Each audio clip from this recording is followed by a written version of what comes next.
नमस्कार, देश की बात में आपका स्वागत है। मैं हूं राहुल चौहान। खबरों पढ़ने से पहले एक नजर आज की हेडलाइंस पर। राम मंदिर चढ़ावा गबन मामले में एसआईटी आज सौंप सकती है अंतिम जांच रिपोर्ट। पहली रिपोर्ट में 40 दिन में 70 बार चोरी का हो चुका खुलासा। नोएडा में 5 मंजिला इमारत में लगी आग, हादसे में 2 लोगों की दर्दनाक मौत। राहत बचाव कार्य जारी।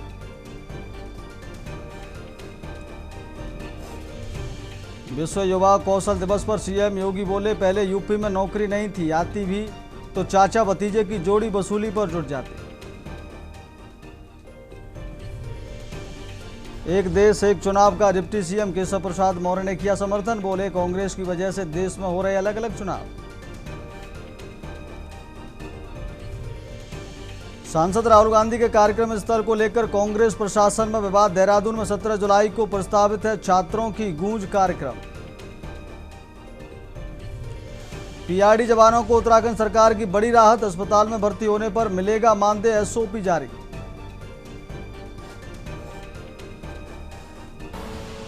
आप देख रहे हैं के न्यूज, खबरों का सारथी। अब बढ़ते खबरों में। गौतम बुद्ध नगर जिले के नोएडा के फेज 3 थाना इलाके के मामूर गांव स्थित एक पीजी में मंगलवार को भीषण आग लग गई। आग लगने से 2 लोगों की मौत हो गई। एक इलेक्ट्रिक स्कूटी की बैटरी में हुए धमाके से आग लगी। पीजी में फंसे लोगों को बचाने के लिए अभियान जारी है। आग की शुरुआत एक इलेक्ट्रिक स्कूटी की बैटरी में हुए धमाके से हुई थी। आग तेजी से फैल गई और आसपास खड़े कई वाहन भी इसकी चपेट में आ गए। आग लगने से समय भवन के अंदर करीब 50 परिवार मौजूद थे। धुआं और लपटें फैलने से वहां अफरा तफरी मच गई। सूचना मिलते ही अग्निशमन विभाग और पुलिस का दल मौके पर पहुंचा। नोएडा के सेक्टर 66 में एक इमारत में आग लगने की घटना पर मुख्यमंत्री योगी आदित्यनाथ ने संज्ञान लिया। मुख्यमंत्री ने अधिकारियों को तुरंत घटनास्थल पर पहुंचने का निर्देश दिया। राहत और बचाव कार्यों में तेजी लाने का आदेश दिया। मुख्यमंत्री ने घायलों को उचित इलाज मुहैया कराने के भी निर्देश दिए।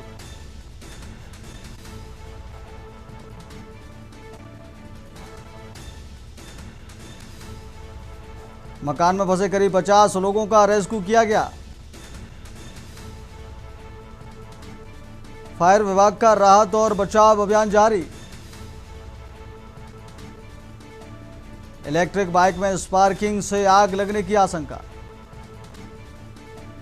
मकान में फंसे करीब 50 लोगों का रेस्क्यू किया। पुलिस के मुताबिक लोगों को सुरक्षित निकाला गया। फेज 3 थाना क्षेत्र के मामूरा गांव का मामला बताया जा रहा है। नोएडा मामूरा गांव में भीषण आग, 2 लोगों की मौत। इलेक्ट्रिक बाइक में स्पार्किंग से आग लगने की आशंका। मकान में फंसे करीब 50 लोगों का रेस्क्यू किया गया। फायर विभाग का राहत और बचाव कार्य अभियान जारी।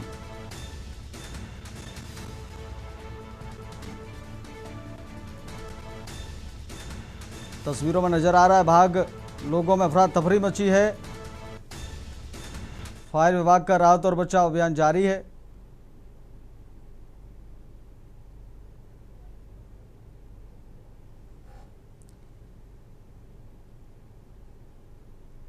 मामूरा गांव में सेक्टर 66 पड़ता है, थाना फेज 3 में आग लगने की सूचना प्राप्त हुई। तत्काल फायर सर्विसेज ने रिस्पॉन्ड किया। न्यूनतम टाइम लेकर यहां पर टीमें आई। Hydraulic platform, rescue tenders, 7 rescue tenders इन्होंने ऑपरेट किया और रेस्क्यू ऑपरेशंस को चलाया। जिस बिल्डिंग में आग लगी थी ये G+4 की बिल्डिंग है और इसमें लगभग 50 परिवार रहते हैं। इसमें सभी परिवारों को रेस्क्यू किया गया और इसमें 2 लोग जो है जिनकी स्वास्थ्य की कंडीशंस बिगड़ी थी।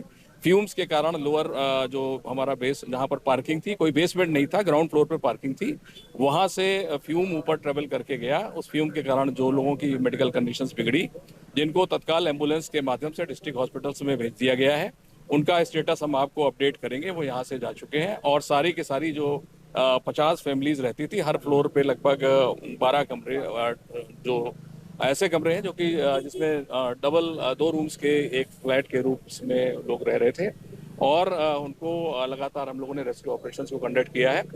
जो ये ज्ञात हुआ है, जो फायर का जो रीजन अभी तक ज्ञात हुआ है कि कोई इलेक्ट्रॉनिक व्हीकल था, उसका चार्जिंग यहाँ पर की जा रही थी, उससे स्पार्किंग हुई और उसके आसपास में खड़े जो पेट्रोल के व्हीकल्स थे उनमें आग लगी और उसके कारण ये घटना घटित हुई है।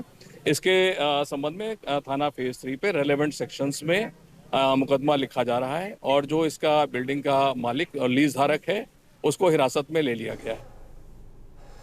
अगली खबर श्रीबस्ती से है। 2 वर्षीय मासूम से दुष्कर्म का आरोप। 55 वर्षीय बुजुर्ग ने मासूम को बनाया हवस का शिकार। पड़ोसी ने वीडियो बनाकर पुलिस को से की शिकायत के आधार पर पुलिस ने आरोपी को दबोचा। गंभीर हालत में अस्पताल में चल रहा पीड़ित का इलाज। आरोपित गिरफ्तार, विधिक कार्रवाई जारी।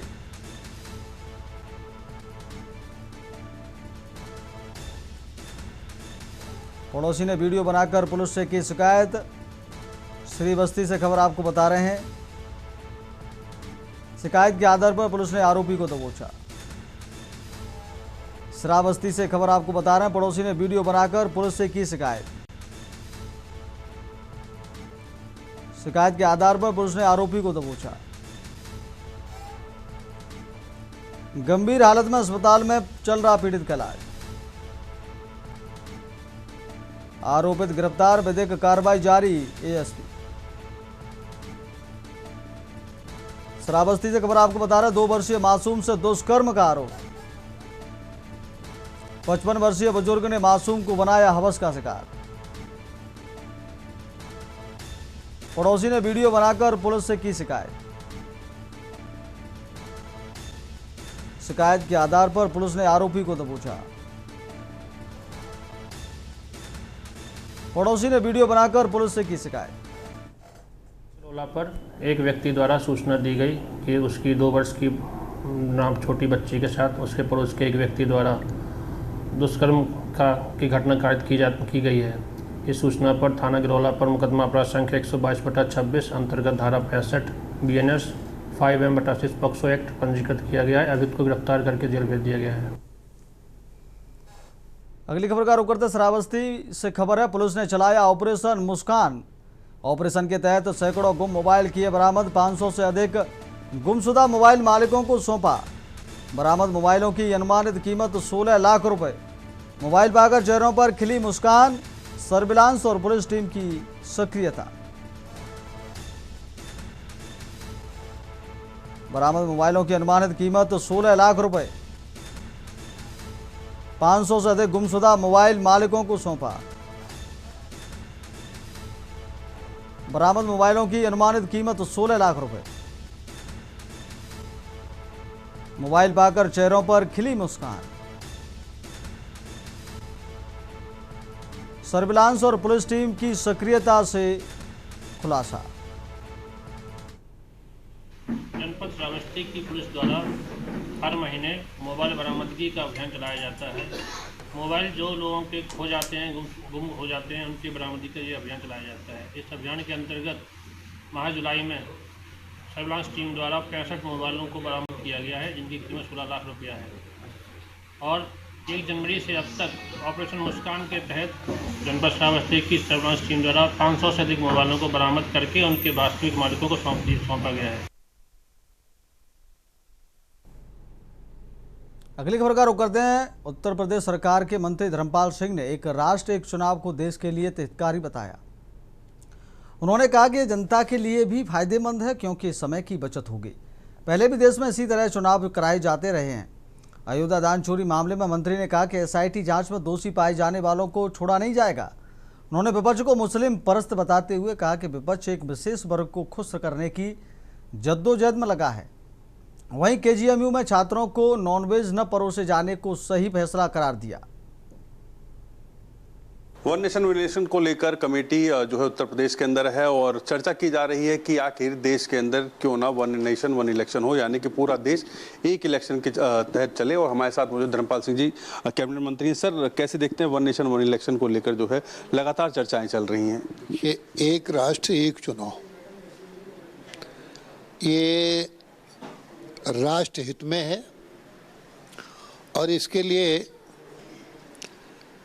दिल्ली की लोकसभा ने इसको मान्यता प्रदान कर दी है। इस कार्य के लिए माननीय मोदी जी ने जिस तरीके से इस विधेयक को लाकर देश की जनता का जो समय का अपव्यय होता था, धन का अपव्यय होता था, सामाजिक बुराइयां बढ़ती थीं और दूरियां भी बढ़ती थीं, इस सब को कम करने का काम किया है। और ये हमारा भारत इसको रोल मॉडल मान चुका है। 1951 से 1967 तक ये लोकसभा के चुनाव और विधानसभा के चुनाव साथ साथ होते भी रहे, तो इसे करने में कोई दिक्कत नहीं है। विपक्ष खामखा वैसे ही अपनी राजनीतिक प्रतिक्रिया को व्यक्त कर रहा है जो जनता के हित में नहीं है। वन नेशन वन इलेक्शन देश के लिए, आम मतदाता के लिए बहुत लाभकारी सिद्ध होगा और इससे देश का, उत्तर प्रदेश का सर्वांगीण विकास भी होगा। धन का अपव्यय, समय का अपव्यय दोनों बचेंगे। इससे सामाजिक, एक राष्ट्र एक चुनाव से सामाजिक सौहार्दता भी बढ़ेगी। सर, वहीं अगर बात की जाए कि जिस तरीके से एसआईटी को लेकर जो है चर्चा हो रही थी, 40 दिन में 70 बार चंदा चोरी हुआ है, कैसे देखते हैं? आखिर इसको लेकर विपक्ष लगातार सवाल खड़े कर रहा है कि जो राम का नहीं हो पाया वो कैसे होगा देश का? देखिए, ये वो लोग हैं विपक्ष में जो कभी अयोध्या छोड़ो और मंदिरों में भी दर्शन करने नहीं जाते। अब ये जो चंदा चोरी का जो मामला है, इससे तो फिनिश हो जाना चाहिए। उत्तर प्रदेश के मुख्यमंत्री योगी आदित्यनाथ जी ने एसआईटी का गठन कर दिया है। एसआईटी बड़े कायदे से जांच करके दूध का दूध, पानी का पानी कर रही है।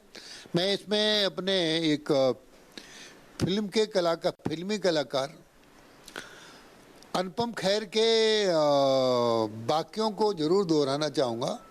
अनुपम खेर ने कहा, जब घर में चोरी हो जाती है तो लोग चोर के पीछे पड़ते हैं, घर वालों के पीछे थोड़ी पड़ते हैं कि चोर कौन है। तो सरकार चोर को तलाश कर रही है।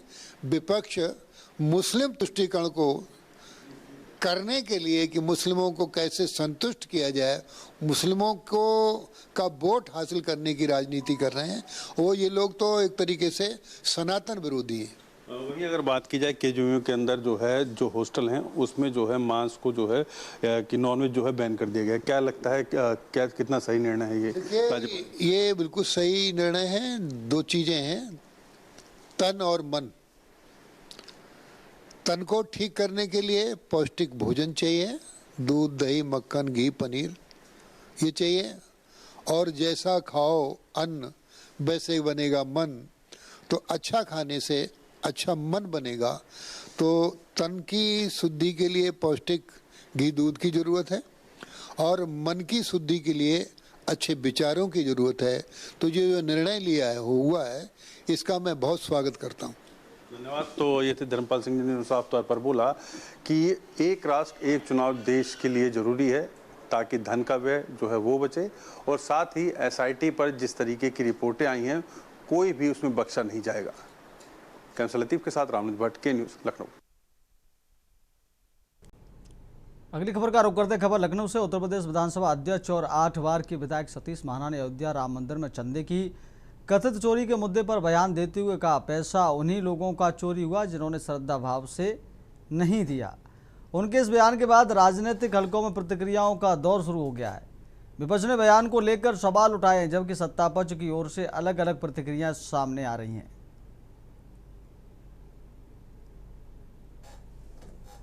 भगवान के मंदिर, लेकिन उन्हीं का जिनका पैसा चोरी हुआ, मुझे लगता है कि शायद उन्होंने श्रद्धा पूर्वक भाव के साथ भगवान के मंदिर में अर्पित नहीं किया होगा, इसलिए उनका पैसा चोरी हो गया।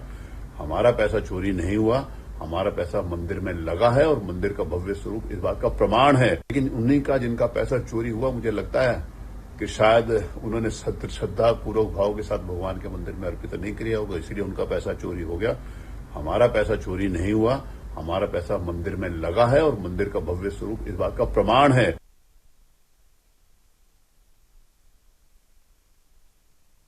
अगली खबर का रुख करते लखनऊ में थाना आलमबाग क्षेत्र के मवैया में अवैध निर्माण पर बुलडोजर चलाया गया। इस दौरान बड़ी संख्या में आरपीएफ, जीआरपी और पुलिस जवान तैनात रहे। प्रशासन की सख्त कार्रवाई के अंतर्गत रेलवे की जमीन पर अवैध तरीके से बनाई गई दुकान और झोंपड़ी पट्टी पर बुलडोजर चलाया जा रहा है। कई बार नोटिस देने के बाद भी अवैध निर्माण नहीं हटाया गया, जिसके बाद आज बुलडोजर की कार्रवाई की जा रही है।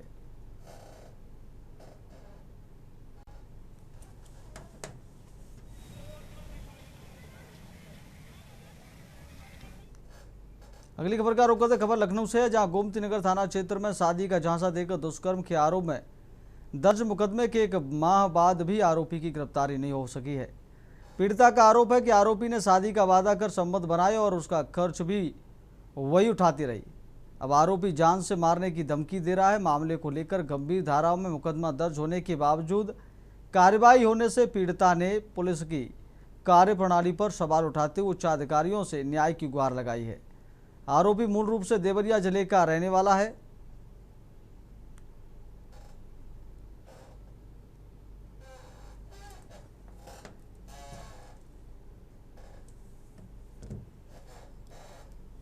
रह रही हूँ मैं यहाँ लखनऊ में 10 साल से रह रही हूँ और मैं यहीं पे जॉब करती हूँ। मेरा रिलेशनशिप था, एक लड़का नाम है अभिमन्यु यादव, उसके साथ 5, 6, 7 साल से रिलेशनशिप था और वो शादी के झांसा दे के मुझे रखा था और मैं जॉब करती थी तो मुझसे पैसे से भी सब लेता। मैं सारे खर्चे उससे उठाती थी, मेरा सारा खर्चा वही लेता था और पैसे भी लेता था मुझसे। और जब शादी करने के लिए बोली तो मुझे टाल दिया, वो दूसरे से शादी करने जा रहा था। तो मैं एक FIR भी किया उस लड़के पे, कंप्लेंट की, FIR भी किया। FIR किए हुए हो गया 1.5 महीना, बाकी कोई सुनवाई नहीं हो रही है मेरी। उत्तर प्रदेश STF को वन्य जीवों की तस्करी करने वाले अंतर्राज्यीय गिरोह के खिलाफ एक बड़ी कामयाबी मिली है। STF की टीम ने गोरखपुर से इस गिरोह के एक सक्रिय तस्कर को गिरफ्तार किया है, जिसके पास से भारी मात्रा में प्रतिबंधित पक्षी बरामद हुए हैं। STF ने तस्कर के पास से रोज रिंग्ड प्रजाति के 177 तोते और 200 दुर्लभ लाल मुनिया पक्षी बरामद किए हैं। इन पक्षियों को तस्करी के जरिए दूसरे राज्यों या देशों में बेचने की तैयारी थी। पकड़े गए तस्कर की पहचान सिराज अहमद के रूप में हुई है, जो गोरखपुर के राजघाट थाना क्षेत्र के मोहल्ला रायगंज उत्तरी का रहने वाला है। STF ने उसे उसके घर के पास से ही घेराबंदी कर दबोचा है।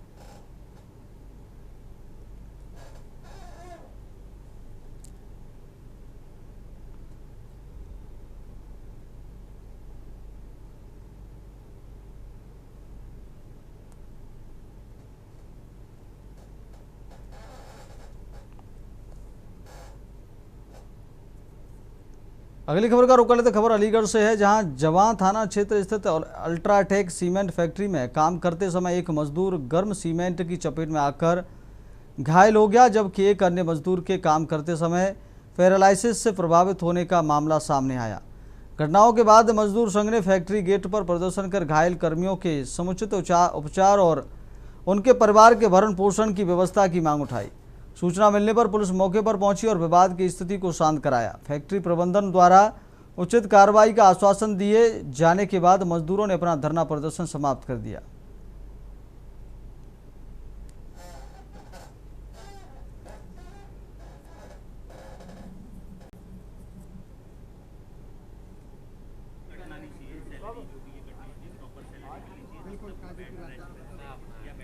ये तो हम बात रख रहे हैं ना।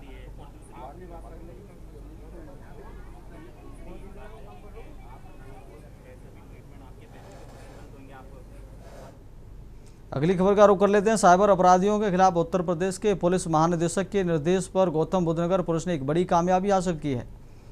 विशेष अभियान ऑपरेशन CY बाजरा के तहत पुलिस ने एक साथ 8 अवैध फर्जी कॉल सेंटरों पर छापेमारी कर उनका भांडाफोड़ किया है। इस कार्रवाई से दिल्ली NCR के साइबर ठगों में हड़कंप मच गया है।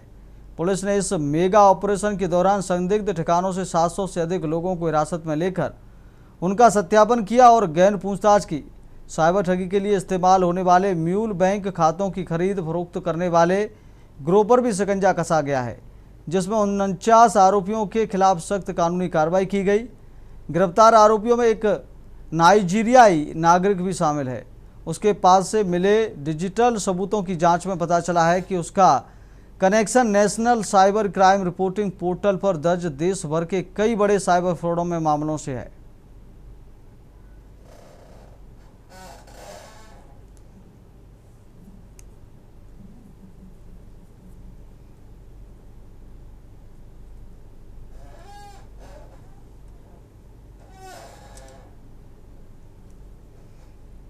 अगली खबर का रुख करते कासगंज में अवैध पेड़ कटान रोकने पहुंची वन विभाग की टीम पर हमला कर दिया गया। सदर कोतवाली क्षेत्र के मुबारकपुर स्थित एक टायर फैक्ट्री में अवैध रूप से मशीनों से पेड़ों की कटाई की सूचना पर नदरई बीट प्रभारी अशोक कुमार टीम के साथ पहुंचे थे। कार्रवाई के दौरान कटाई में इस्तेमाल हो रही मशीनें जब्त किए जाने पर वहां मौजूद मजदूरों ने वन विभाग की टीम पर पथराव कर दिया। हमले में बीट प्रभारी अशोक कुमार गंभीर रूप से घायल हो गए। उन्हें उपचार के लिए जिला अस्पताल में भर्ती कराया गया है। घटना के बाद मामले की सूचना पर पहुंची पुलिस को दी गई और आगे की कार्रवाई की जा रही है।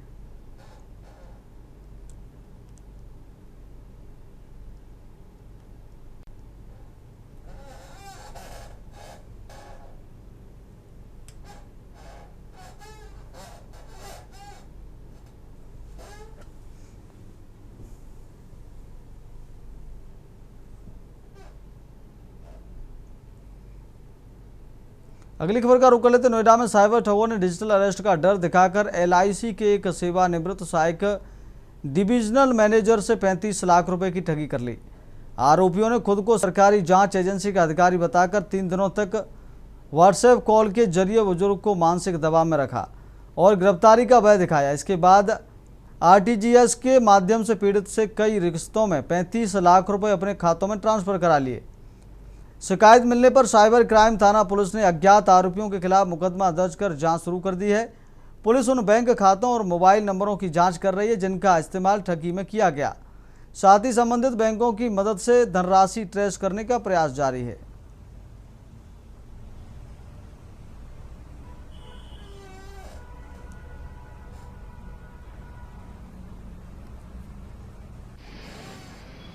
अगली खबर का रुख करते रामपुर के थाना गंज क्षेत्र में लकड़ी कारोबारी जकी खां के आवास पर आयकर विभाग की टीम ने छापेमारी की है। जानकारी के अनुसार सुबह से इनकम टैक्स के अधिकारी कारोबारी के घर पहुंचे और कार्रवाई शुरू कर दी। बताया जा रहा है कि यह मकान सभासद मुराद के घर के पास स्थित है। सूत्रों के मुताबिक आयकर विभाग की टीम पिछले करीब 4 घंटे से अधिक समय से घर के अंदर मौजूद है। इस दौरान टीम दस्तावेजों, वित्तीय रिकॉर्ड और अन्य जरूरी अभिलेखों की जाँच कर रही है। फिलहाल किसी भी अधिकारी ने कार्रवाई के संबंध में आधिकारिक जानकारी साझा नहीं की है। छापेमारी की सूचना मिलते ही इलाके में लोगों की भीड़ जुट गई।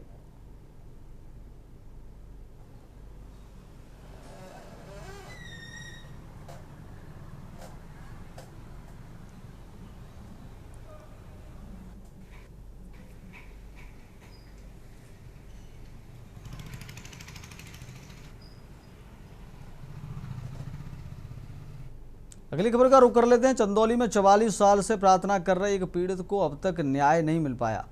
संपूर्ण समाधान दिवस, थाना दिवस सभी मंच पीड़ित के लिए निरर्थक साबित हो रहे हैं। पीड़ित व्यक्ति थानाध्यक्ष के बल पर भूमाफियाओं द्वारा जमीन पर कब्जा करने का आरोप लगा रहा है। थक हारकर पीड़ित ने SP से गुहार लगाई है। मामला बलुआ थाना क्षेत्र के शेरपुर सरैया गाँव का है।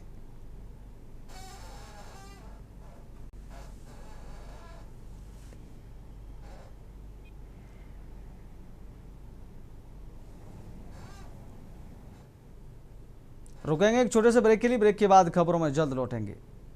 ब्रेक के बाद फिर आपका बहुत स्वागत है और बढ़ते हैं खबरों में। बाराबंकी में एक पेड़ मां के नाम अभियान के तहत सरकारी प्राथमिक विद्यालयों में बड़े पैमाने पर पौधारोपण कराया गया, लेकिन कई स्कूलों में पौधों के संरक्षण और रखरखाव की व्यवस्था न होने से अभियान की सफलता पर सवाल उठ रहे हैं। प्राथमिक विद्यालय लदई का पूर्वा में सफाई कर्मी के नियमित न आने से पूरा परिसर जंगली घास से भर गया है और स्कूल जंगल जैसा नजर आ रहा है। वहीं रुकुनुही नुद्दीनपुर पूर्व माध्यमिक विद्यालय में मुख्य गेट न होने के कारण लगाए गए पौधों को आवारा पशु नुकसान पहुंचा रहे हैं। विद्यालय प्रशासन का कहना है कि पौधे तो लगा दिए गए, लेकिन उनकी सुरक्षा, सिंचाई और रखरखाव के लिए पर्याप्त संसाधन उपलब्ध नहीं है। हालांकि रामपुर प्राथमिक विद्यालय ने पौधों के संरक्षण की बेहतर व्यवस्था कर एक सकारात्मक उदाहरण पेश किया है।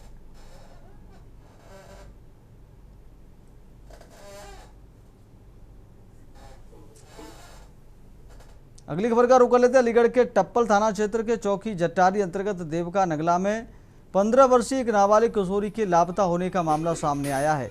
परिजनों का आरोप है कि पड़ोस की एक युवती किशोरी को बेला फुसलाकर अपने साथ ले गई। काफ़ी तलाश के बाद भी किशोरी का पता नहीं चलने पर उन्होंने पुलिस से शिकायत की, लेकिन आरोप है कि 4 दिन बीत जाने के बाद भी मुकदमा दर्ज नहीं किया गया। पीड़ित परिवार का यह भी आरोप है कि कार्रवाई करने की बजाय टप्पल थाने में तैनात दरोगा मनीष गुप्ता उन्हें धमका रहे हैं। परिजनों ने पुलिस अधिकारियों से मामले में मुकदमा दर्ज कर किशोरी की बरामदगी और निष्पक्ष कार्रवाई की मांग की है। मेरी बहन का नाम ज्योति है और यहाँ पे हमारे बुआ की लड़की आई हुई है पड़ोस की। तो उस लड़की ने 11 तारीख को 3 बजे मेरी बहन को बातों में बहलाया फुसलाया है और यहाँ से ले गई है मार्केट के बहाने। अब वहाँ से आगे पता नहीं क्या किया उसके साथ, क्या नहीं किया। थाने में शिकायत की थी आपने? थाने में शिकायत की थी लेकिन वहाँ की पुलिस कोई कार्रवाई नहीं कर रही है। वो कितने दिन हो गए शिकायत करे हुए? शिकायत की थी 12 तारीख को। हाँ, क्या रहा उसमें? उसमें कुछ नहीं है, सिर्फ उन लोगों ने बोल दिया पहले आप ढूंढो फिर उसके बाद हमको बताना। अगर हम ही ढूंढेंगे तो फिर पुलिस क्या करेगी? पूरी बात यह है जी, मेरी नातनी ज्योति कुमारी और मेरी धेवती प्रिया ले गई है। उसका ना पता है। कितने दिन हो गए ले गए? तो 4 दिन हो गया। शिकायत दी थाने में आपने? हाँ, मैंने शिकायत करी। क्या हुआ फिर उसमें? पुलिस ने कोई कार्रवाई की? मैंने फ़ोन कराया इधर से। क्या हुआ फिर? क्या हुआ? फ़ोन करा मैंने और दरोगा जी बोले मैं बच्ची को कहाँ से ला दूँ। मैं बच्ची को साथ हम कहाँ करें। अगली खबर का रुख कर लेते। खबर कानपुर से। शहर को जाम मुक्त बनाने के लिए यातायात पुलिस लगातार अभियान चला रही है, लेकिन ऑटो, टेम्पो और ई रिक्शा चालकों की मनमानी व्यवस्था पर भारी पड़ रही है। शहर के सबसे व्यस्त घंटाघर चौराहे पर वाहन चालक बीच सड़क और चौराहे पर अपनी गाड़ियां खड़ी कर देते हैं,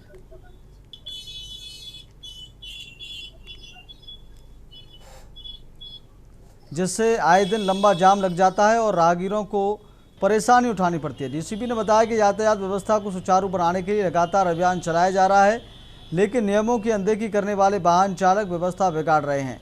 वहीं स्थानीय लोगों ने चौराहे पर नियमित निगरानी और सख्त कार्रवाई की मांग करते हुए कहा कि नियम तोड़ने वालों पर प्रभावी कार्रवाई से ही जाम की समस्या पर अंकुश लगाया जा सकता है।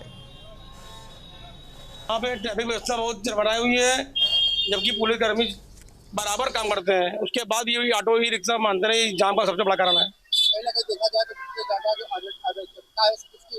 ई रिक्शा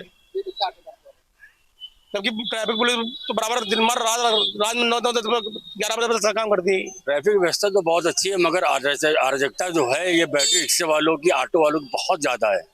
इससे प्रशासन को मैं देखता हूँ कि मतलब वो काम करते हैं, वो जरा से हटते हैं, वो फिर आके खड़े हो जाते हैं। गाली गलौज तो ये भयंकर करते हैं।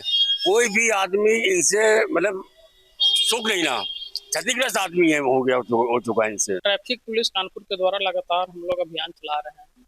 इसके बावजूद भी कई कुछ चौराहे हैं जहां पे हम देख रहे हैं कि वहां पे ऑटो और ई रिक्शा वाले जो है अराजकता किए हुए हैं। इसके लिए हम लोगों ने कई थानों में इसके लिए अभियान चलाया, जन जागरूकता भी करी और जो हमारे प्रमुख तिराहे चौराहे वहाँ पे हमने रस्सी से सीमांकन भी किया है। जिसके बावजूद भी जो लोग नहीं मान रहे हैं उनके खिलाफ जो है हम सुसंगत धाराओं में संबंधित थाने पर मुकदमे भी पंजीकृत कराए हैं। कुल मिलाकर अभी तक जो हम लोगों ने 15 मुकदमे भी पंजीकृत कराए हैं। अगली खबर का रुख करते। खबर हापुड़ से है। सड़क हादसे में मोहित की मौत के मामले ने तूल पकड़ लिया है। मृतक के परिजन और ब्राह्मण समाज के लोग एसपी कार्यालय पहुंचे और पुलिस की कार्यप्रणाली पर सवाल उठाते हुए प्रदर्शन किया। प्रदर्शनकारियों ने मामले में लापरवाही का आरोप लगाते हुए दोषियों के खिलाफ कड़ी कार्रवाई की मांग की। परिजनों ने निष्पक्ष जांच और जल्द न्याय दिलाने की मांग को लेकर पुलिस अधिकारियों को ज्ञापन भी सौंपा। वहीं पुलिस अधिकारियों ने मामले की निष्पक्ष जांच कर विधि सम्मत कार्रवाई का आश्वासन दिया। प्रकरण इस प्रकार है, मेरा भाई 8 तारीख की शाम से लापता था, ड्यूटी से घर आ रहा था, पिलकवा से लापता हुआ है। हमने पूरी रात 8 तारीख को ढूंढा। सुबह मेरी भाभी और मेरी बहन हापुड़ कोतवाली जाते हैं, सुबह से शाम तक बिठा कर रखा, रिपोर्ट दर्ज नहीं करी। कोतवाल साहब का ये कहना था कि अपने दोस्तों के साथ में मजे ले रहा होगा। मैं सुबह से शाम तक अपने भाई, ये मनीष चौहान जी। उसके बाद में सर मैं पिलकवा कोतवाली गया हूँ, चिजारसी चौकी गया, हर जगह अपने भाई की तलाश करी है, बट मेरे भाई का कुछ पता नहीं चला। 10 तारीख की शाम को मुझे पता चलता है कि मेरे भाई को संदिग्ध परिस्थिति में किसी ने सरस्वती में एडमिट कराया था 8 तारीख की शाम को। थाना पिलकवा पर पंजीकृत मुकदमा संख्या 355/26 से संबंधित मृतक मोहित शर्मा के परिजन द्वारा आज एसपी हापुड़ महोदय से मुलाकात की गई। उनके द्वारा लगाए गए आरोपों के संबंध में एसपी महोदय द्वारा आश्वासन दिया है कि घटना के संबंध में प्रत्येक एंगल पर विस्तृत जांच की जाएगी तथा जो आरोप लगाने के पुलिसकर्मी लापरवाही की है लापरवाही संबंध में सभी पुलिसकर्मियों की प्रारंभिक जांच कराई जा रही है और जो भी तथ्य सामने आएंगे उनके उस आधार पर सभी दोषी पुलिस वालों के खिलाफ विभागीय कार्रवाई की जाएगी तथा उनके द्वारा एक आर्थिक प्रस्ताव रखा गया जिसको जिलाधिकारी हापुड़ महोदय को रेफर किया जाएगा। 2 थानों की बात सामने आई, नगर और पिलखुआ की, तो इनमें क्या दोनों थानों के जो पुलिसकर्मी सभी की जांच की जा रही है? हाँ जी, घटना के संबंध में जिसने भी लापरवाही की है सभी पुलिसकर्मियों की प्रारंभिक जांच की जा रही है। अगली खबर का रुख करते खबर कानपुर से। गंगा के बढ़ते जलस्तर और संभावित बाढ़ की आशंका को देखते हुए जिला प्रशासन पूरी तरह अलर्ट मोड पर है। जिलाधिकारी जितेंद्र प्रताप सिंह ने बताया कि किसी भी आपदा स्थिति से निपटने के लिए सभी आवश्यक तैयारियां पूरी कर ली गई हैं। उन्होंने कहा कि यदि बाढ़ जैसी स्थिति बनती है तो राहत एवं बचाव कार्यों के लिए पहली बार एनडीआरएफ की विशेष यूनिट तैनात की जाएगी, जो आपदा की स्थिति में त्वरित कार्रवाई करेगी। प्रशासन ने गंगा किनारे और अन्य संवेदनशील स्थानों पर चेतावनी बोर्ड भी लगवा दिए हैं तथा संबंधित विभागों को लगातार निगरानी और लोगों को समय समय पर अलर्ट जारी करने के निर्देश दिए हैं। डीएम ने शहरवासियों से बारिश के दौरान नदी, तालाब और जल भराव वाले क्षेत्रों से दूर रहने तथा प्रशासन की एडवाइजरी का पालन करने की अपील की है। क्षेत्रों में लगातार बारिश हो रही है जिसके कारण मैदानी क्षेत्रों में जो जल स्तर है वो लगातार बढ़ता जा रहा है। कानपुर प्रशासन ने जल स्तर की स्थिति से निपटने के लिए क्या कुछ तैयारियां कर ली हैं, ये बताने के लिए जिलाधिकारी हैं, उनसे बातचीत कर लेते हैं। सर, क्या कुछ प्रशासन ने तैयारियां कर ली है? जो ये मौसम है जुलाई मिड में और अगस्त सितंबर में, वो सतर्कता का समय है और गंगा जी और यमुना जी में पानी का जलस्तर बढ़ता है। गंगा जी में जलस्तर अभी बढ़ा है परंतु खतरे के निशान से वो काफी नीचे है, 2.5 मीटर करीब, और अभी कोई और चिंता की बात नहीं है, परंतु लोगों को सतर्क रहने की आवश्यकता है। और बाढ़ राहत के हिसाब से जो हमारी तैयारियां होनी चाहिए, बाढ़ में आपदा सामग्री का वितरण के लिए जो शासन के निर्देश है उसकी तैयारियां भी पूरी कर ली गई हैं और यदि आवश्यक होगा तो हम लोग उसमें वैसी व्यवस्थाएं हम लोग करेंगे। इसके साथ ये भी क्लियर है कि बाढ़ के विषय में लोगों की सतर्कता आवश्यक है। इसी क्रम में जहां जहां ऐसे स्थान है जहां लोग नॉर्मली जाते थे और पानी कम था, वहां पे हम लोगों ने इस बार वो भी संकेतक चिन्ह वगैरह लगाए हैं ताकि वहां पे लोग अलर्ट रहें। लोगों से भी मेरी अपील है कि इस समय विशेष ध्यान रखें और पानी के जलस्तर का ध्यान रखें। जहां पर पानी कम था, बढ़ा होगा तो कोई लापरवाही ना करें ताकि किसी भी परिवार के लिए कोई प्रतिकूल परिस्थिति उत्पन्न ना हो। ये थे जिलाधिकारी जिनका साफ तौर पर कहना है कि बाढ़ की अगर स्थिति होती है तो लोग सतर्क रहें और जिसको भी समस्या होती है वो कंट्रोल रूम पर सूचना देकर उस सूचना के बाद अपनी समस्या का निस्तारण करा सकते हैं। कानपुर से के न्यूज के लिए सारिका गुप्ता की रिपोर्ट। अगली खबर का रुख कर ले तो उत्तर प्रदेश में गांव-गांव तक सड़क पहुंचाने के सरकारी दावों के बीच बांदा से एक ऐसी तस्वीर सामने आई है जो यहां की जमीनी हकीकत बयां कर रही है। यहाँ भूरा प्रवाह के लोग आज भी पक्के संपर्क मार्ग का इंतजार कर रहे हैं। बरसात में रास्ता दलदल में बदल जाता है जिससे बच्चों की पढ़ाई, मरीजों का इलाज और ग्रामीणों की रोजमर्रा की जिंदगी बुरी तरह प्रभावित होती है। वर्षों से इंतजार कर रहे ग्रामीण अब जिलाधिकारी के दरबार पहुंचकर इंसाफ की गुहार लगा रहे हैं। सड़क न होने की सबसे बड़ी कीमत गाँव के बच्चे और मरीज चुका रहे हैं। बरसात में बच्चे स्कूल नहीं पहुँच पाते जिससे उनकी पढ़ाई प्रभावित होती है। वहीं किसी की तबीयत बिगड़ जाए, गर्भवती महिला को अस्पताल ले जाना हो तो हर मिनट भारी पड़ जाता है। ग्रामीणों का कहना है कि आज़ादी के दशकों बाद भी उनका गांव बुनियादी सुविधाओं से वंचित है। ग्रामीणों का कहना है कि जनप्रतिनिधियों के से लेकर अधिकारियों तक कई बार गुहार लगाई गई लेकिन हर बार सिर्फ आश्वासन मिला। उनका कहना है कि अगर इस बार भी सड़क नहीं बनी तो बरसात में उनका गाँव फिर से बाकी दुनिया से कट जाएगा। हमारे यहाँ आज तक कभी कच्चा सड़क पूरा कच्चा मार्ग है। टीचर युग पे बच्चे स्कूल नहीं जा पाते हैं, न तो रोगी बीमार अस्पताल जा पाते हैं। कौन सी विधानसभा क्षेत्र में आता है? विधानसभा क्षेत्र। तो कभी आपको अपने विधायक जी हो क्या कहते रहे?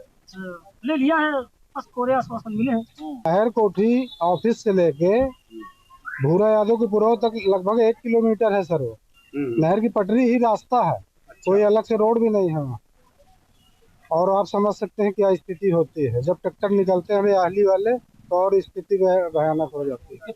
आज कम से कम 70 सालों से वहाँ न तो स्कूल है, बच्चे कम से कम उसी पुरवा से 25-30 बच्चे जाते हैं। महीने का उनका गाड़ी का भी पैसा लग जाता है लेकिन वहाँ वाहन नहीं आ पाता। इतना कीचड़ है, अभी वीडियो भी बना के लाए हैं हम लोग। सड़क नहीं बनती है, वहाँ बहुत कीचड़ पड़ जाता है, निकलने में बहुत दिक्कत पड़ती है। पढ़ाई भी हमारी पढ़ाई भी खराब हो रही है। खराब हो रही है। अच्छा, तो शिकायत नहीं करी किसी से? किया है। हाँ, फिर नहीं, कोई नहीं सुना।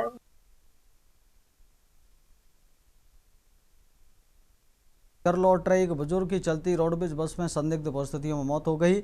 सफर के दौरान अचानक बुजुर्ग की तबीयत बिगड़ने से बस में हड़कंप मच गया। आनन फानन में बस के चालक और परिचालक ने उन्हें मेडिकल कॉलेज पहुंचाया, जहां डॉक्टरों ने उन्हें मृत घोषित कर दिया। मृतक की पहचान मैनपुरी जिले के सुल्तानपुर गांव निवासी मजीद खां के रूप में हुई है। पुलिस का कहना है कि पोस्टमार्टम रिपोर्ट आने के बाद ही मौत के सही कारणों का पता चल सकेगा। फिलहाल मामले की जांच जारी है।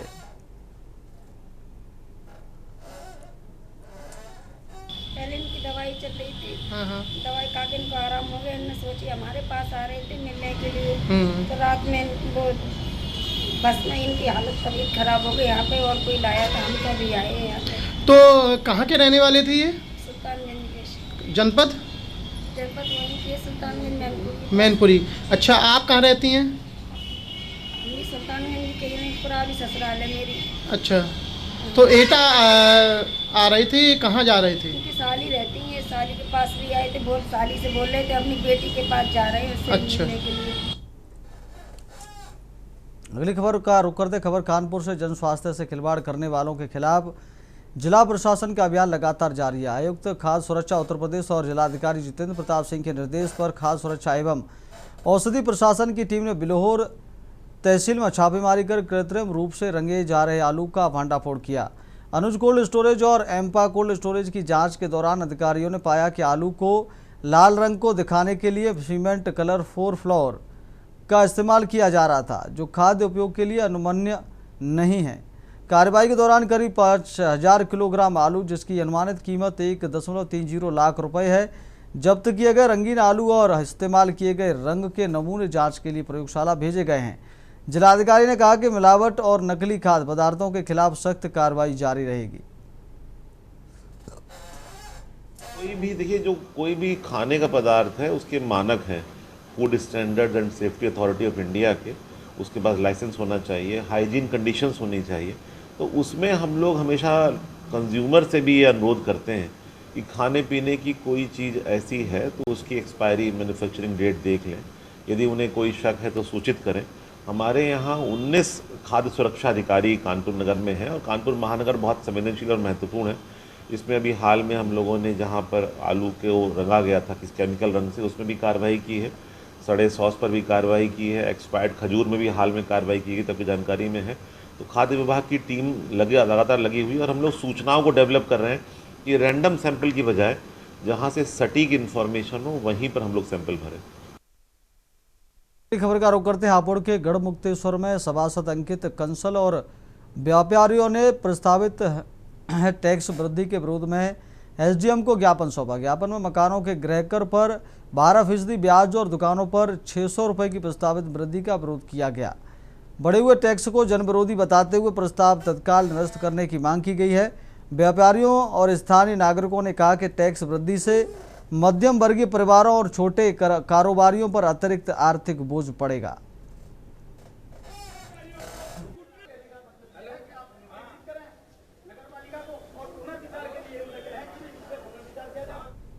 अगली खबर का रुख करते रेवाड़ी जिले में बुधवार को एक बड़ा सड़क हादसा सामने आया है, जहां सवारियों से खचाखच भरी एक निजी समिति की बस अनियंत्रित होकर सड़क किनारे एक पेड़ से जा टकराई। इस दर्दनाक हादसे में एक 87 वर्षीय बुजुर्ग यात्री की मौके पर ही मौत हो गई, जबकि 11 अन्य लोग गंभीर रूप से घायल हो गए हैं। हादसा इतना भीषण था कि बस का अलग हिस्सा पूरी तरह चकनाचूर हो गया और अंदर लगी कई सीटें तक उखड़ गई। पुलिस ने शव को अपने कब्जे में लेकर पोस्टमार्टम और आगामी कानूनी कार्रवाई शुरू कर दी है। कोसली में एक्सीडेंट हुआ है, उसमें 3 मरीज आए थे यहाँ पे। एक पेशेंट तो डायरेक्टली आया था, 2 पेशेंट जो थे वो रेफर होके आए थे। तीनों पेशेंट अभी स्टेबल है, ऑन ट्रीटमेंट है, उनकी इन्वेस्टिगेशंस अभी हो रही है यहाँ पे। बाकी कुछ जानकारी तो शायद से वो बता रहे थे कि 40 कुछ थे, कुछ लोगों की डेथ भी हो गई जहाँ पे कोसली में वहाँ लेके गए थे। वहाँ पे मेरे दादाजी है, हमें फोन सूचना मिली है, कोसली जा रहे थे पहले तो दडोली से बैठ के प्राइवेट बस में जा रहे थे, तो हमें सूचना मिली, फोन आया कि भाई ऐसे ऐसे एक्सीडेंट हो गया। तो हम मौके पे पहुंचे तो हमें बताया गया कि एम्बुलेंस में उनको लेके कोसली हॉस्पिटल में ले चल गए, सिविल हॉस्पिटल में। वहाँ जाके पता किया तो बताया गया कि मतलब पता चला, मैं बस मौके पे भी गया था कि बस में काफी भीड़ थी और एक गड्ढा आने की वजह से ड्राइवर ने बस उसको बचाने के लिए, स्पीड में थी बस, बचाने के लिए साइड में कट मारा, वो उसे कंट्रोल नहीं हो पाई और पेड़ में जा टकराई। बस तो कैबिन में बैठे हो तुम, एक गड्ढो सड़क को थो बचाव खाती एकदम काट दी, फिर किक्कर में जाए लगी। कितने आदमी थे बस में तो आदमी तो भीड़ भरी थी भरी, एक तो भरी लियो थे। गाड़ी तेज चल रही थी और वो ड्राइवर बातों में लगा था, वो कूद गई और वो जाके टकरा गई। किस चीज से हुआ है सामने?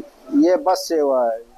कितने आदमी बस में थे? बस में 52-53 आदमी थे, सारे घायल हो गए, कई एक आधा एक्सपायर भी हो गए थे। अगली खबर का रुख कर लेते हैं। भारत अमेरिका ट्रेड डील को लेकर किसानों में भारी गुस्सा देखने को मिल रहा है।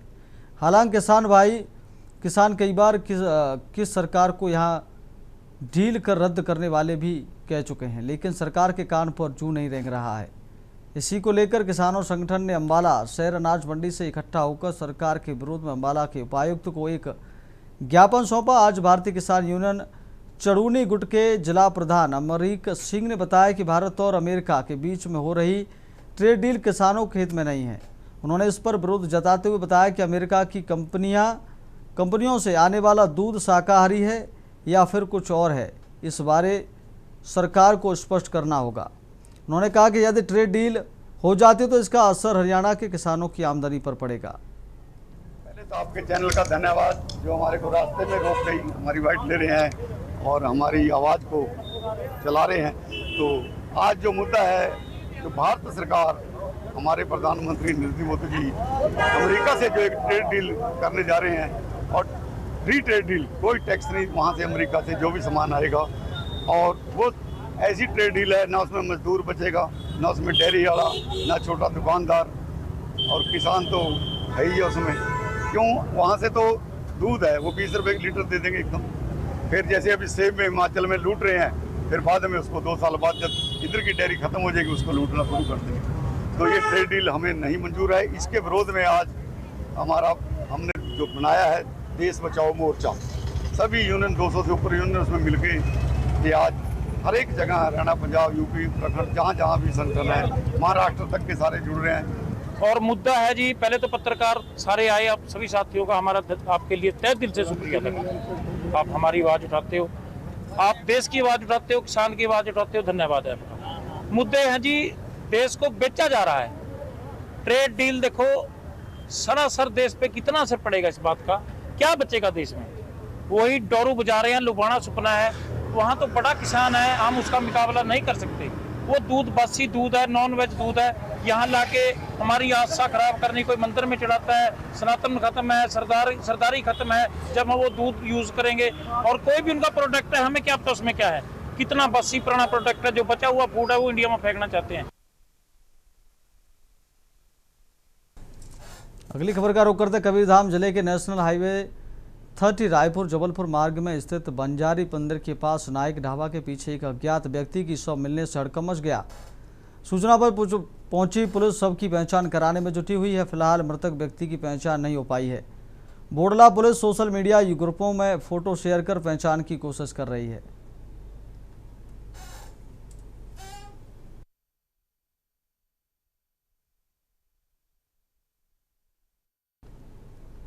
अगली खबर का रुख कर लेते खबर विकास नगर से, जहां हरिद्वार को छोड़कर प्रदेश के अन्य जिलों में ग्राम पंचायतों के उपग्राम प्रधान पद के लिए बुधवार को चुनाव प्रक्रिया जारी रही। देहरादून जिले के विकासनगर, सहसपुर, कालसी और चक्राता विकास खंडों की ग्राम पंचायतों में नामांकन जांच और मतदान की प्रक्रिया संपन्न कराई गई।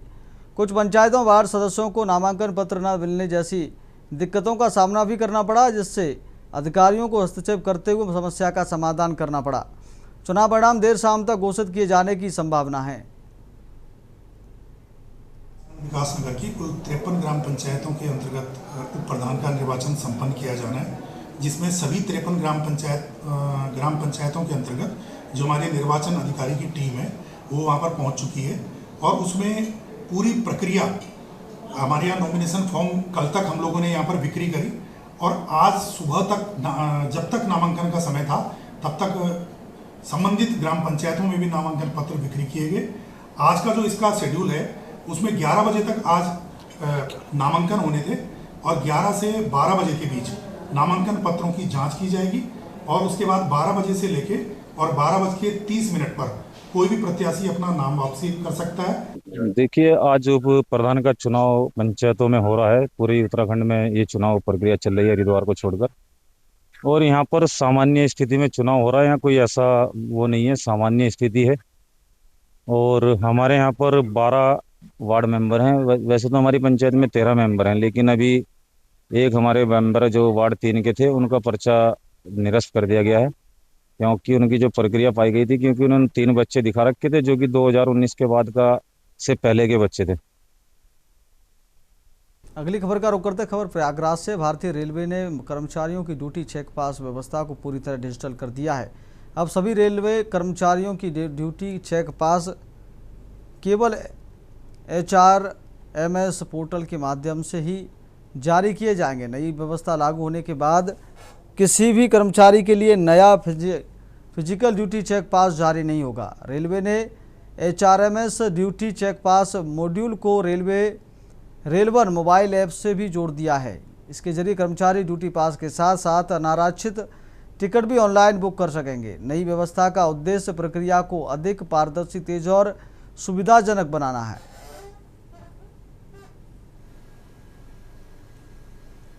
अगली खबर का रुख करते खबर मुरादाबाद से। थाना कटघर क्षेत्र में रामगंगा पुल से नदी में कूदे प्रेमी युगल के मामले में नया मोड़ सामने आया है। तो सार का शव मिलने के 2 दिन बाद रामगंगा नदी में करीब 5 किलोमीटर दूर एक युवती का शव बरामद हुआ है। इससे पहले 13 जुलाई को तुषार का शव मिलने के बाद परिजनों ने थाना कटघर का घेराव कर मौत का संदिग्ध बताते हुए साजिश की आशंका जताई थी। फिलहाल पुलिस ने बरामद युवती के शव की आधिकारिक पहचान की पुष्टि नहीं की है। पुलिस की ओर से अभी तक कोई आधिकारिक बयान भी जारी नहीं किया गया है। अब शव की पहचान पोस्टमार्टम रिपोर्ट और आवश्यक होने पर DNA जांच के बाद ही स्पष्ट हो सकेगा कि बरामद शव उसी युवती का है या नहीं जिसने तुषार के साथ नदी में छलांग लगाई थी। यह मामला यह है कि परसों शनिवार के दिन हमारे बेटे गया था ड्यूटी गया था। 11:15 बजे हमें जहाँ ड्यूटी करता है वहाँ का मालिक का फोन आया कि आपके घर में क्या प्रॉब्लम हुई है, आपका लड़का सीधे घर को भागा है। ठीक है, हम लोग ने सीधे मालिक को फोन किया। मालिक ने कहा कि आपका लड़का घर से गया। हमने कहा कोई बात नहीं है। फिर हमने लड़के को फोन किया, लड़के ने हमारा फोन रिसीव नहीं किया। थोड़ी देर बाद मैसेज आता है कि भैया मैं सुसाइड कर रहा हूँ, पर वो ऐसा नहीं था। वो बाकी हमारा लड़का गया था रामगंगा पुल पे, उसकी बाइक में चोट भी लगी है और उसकी बाइक में भी खून के निशान भी मिले हैं और उसके चेहरे में चोट लगी है और उसका मर्डर हुआ है सीधा। मैंने जब फोन गया था उसके पास उसका फोन है, उस फोन में डिटेल चेक करो कि किसका फोन गया था, किसका नहीं गया। तक चेक भी नहीं करा गया है पुलिस वालों ने। कोई चेक नहीं की, कोई सुनवाई नहीं। लेकिन हमारा ये कहना है कि हमें उसकी भी लाश चाहिए, तभी हम अपने बेटे की लाश यहाँ से लेके जाएंगे। बस बॉडी कहाँ है? बॉडी इस समय बाहर है, सड़के कीड़े पड़ गए, पुलिस वालों ने बोल दिया। आज से 5 दिन पहले जो मुरादाबाद में 2 प्रेमी लोगों ने इस पुल से कूद कर अपनी आत्महत्या की थी, 2 दिन पहले उस लड़के तुषार की बॉडी मिल चुकी है। आज सुबह लगभग 10 बजे करीब उस लड़की की बॉडी मिल चुकी है। देख सकते हैं आप कि बॉडी लेने STF की टीम पहुंच गई है और नाव के द्वारा उस बॉडी को पुल की ठोकर पर लाया गया है, जहां पर एक एम्बुलेंस वैन में इसको ले जाकर पोस्टमार्टम हाउस रख दिया जाएगा और इसकी पूरी जांच की जाएगी कि लड़की वही है या दूसरी है। अभी तक ये पता नहीं चल पाया है लड़की वही है या दूसरी है। के न्यूज़ इंडिया मुरादाबाद। अगली खबर का रुख कर लेते। खबर लखनऊ से है। कैबिनेट मंत्री मनोज पांडे ने प्रेस कॉन्फ्रेंस में सार्वजनिक वितरण प्रणाली को और पारदर्शी और प्रभावी बनाने के लिए कई अहम घोषणाएं की। उन्होंने कहा कि भ्रष्टाचार को दोषी पाए जाने वाले किसी भी व्यक्ति के खिलाफ कठोर कार्रवाई की जाएगी। दिव्यांग लाभार्थियों को 100% घर घर राशन पहुंचाने की व्यवस्था की जा रही है और राशन पहुंचने की सूचना लाभार्थियों के मोबाइल पर भी भेजी जाएगी। उन्होंने बताया कि हर ग्राम सभा में 500 करोड़ रुपए की वित्तीय स्वीकृति से अन्नपूर्णा भवन बनाए जाएंगे, जहां बैठने और पेयजल जैसी सुविधाएं भी उपलब्ध होंगी। मंत्री ने कहा कि विवाह के बाद बेटियों को उनके नए निवास स्थान पर राशन उपलब्ध कराने की व्यवस्था की जाएगी। उन्होंने दावा किया कि इस बार गेहूं खरीद ऐतिहासिक रही और बिना किसी भेदभाव के किसी पात्र लाभार्थियों को राशन मिल रहा है। कि किसी गरीब परिवार ने घर में भोजन न होने के कारण आत्महत्या कर लिया, सुसाइड कर लिया। ऐसी खबरें हम लोग बुंदेलखंड में भी, अवध क्षेत्र में भी और पूर्वांचल में भी लगातार हम लोग पढ़ते थे और सुनते थे। आज उसमें 100% की रोक लगी। वहीं इसको हम लोग और प्रभावी कैसे करें, इसके लिए इस विभाग में आते ही हमने प्रदेश के जनपदों में लाभार्थी चौपाल, लाभार्थी सम्मेलन के माध्यम से लगभग अभी तक मैं 16 जनपदों में गया, सीधे लाभार्थियों के बीच में गया और जो माननीय मुख्यमंत्री जी के निर्देशन है, जो उनकी भावना है, उसके अनुरूप उस अंतिम व्यक्ति से भी मुलाकात हुई, संवाद हुई, उनकी समस्याओं को सुना और वहीं तत्काल उसके निस्तारण की व्यवस्था भी हमने उन जनपदों में की। कई जनपदों के दृष्टांत हैं, आप लोगों को जानकारी है कि जहां पर कहीं कोई पात्र व्यक्ति मिल गया, किसी राजनीतिक ईर्ष्या, कटुता या भेदभाव के कारण कहीं अगर किसी ने ग्राम सभा स्तर पर उसके किसी भी तरीके से कार्ड कटवाए थे, उनको जुड़वाने की व्यवस्था भी तत्काल की गई। इस योजना का जो सबसे महत्वपूर्ण बिंदु है वो ये है कि आज तक ये भारत की अकेली ऐसी योजना है जिसमें कोई भेदभाव नहीं। अगली खबर का रुख करते खबर हमीरपुर से, जहां मुस्कुरा थाना क्षेत्र के गहरोली गांव में झाड़ फूंक के लिए आए एक तांत्रिक की संदिग्ध परिस्थितियों में मौत हो गई। मृतक की पहचान महोबा निवासी गया प्रसाद के रूप में हुई है। स्थानीय लोगों का कहना है कि उसकी मौत सीढ़ी से गिरकर हुई है। घटना के बाद इलाके में हड़कंप मच गया। सूचना पर पहुंची पुलिस ने शव को कब्जे में लेकर पोस्टमार्टम के लिए भेज दिया है। पुलिस मामले की जांच, मौत के कारणों का पता लगा रही है।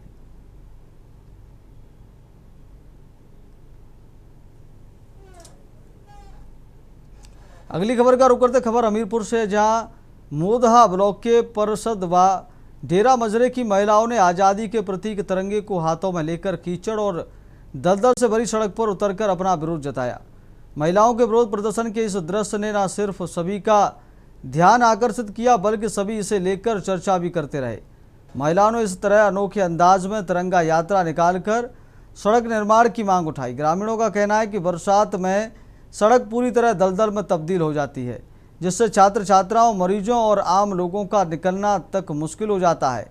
महिलाओं का आरोप है कि कई बार शिकायत के बावजूद न तो जनप्रतिनिधियों और न ही प्रशासन ने इनकी समस्या पर ध्यान दिया। अब उन्हें उम्मीद है कि तिरंगा यात्रा के जरिए दर्ज कराया गया यह विरोध प्रशासन को उनकी पीड़ा सुनने के लिए मजबूर करेगा।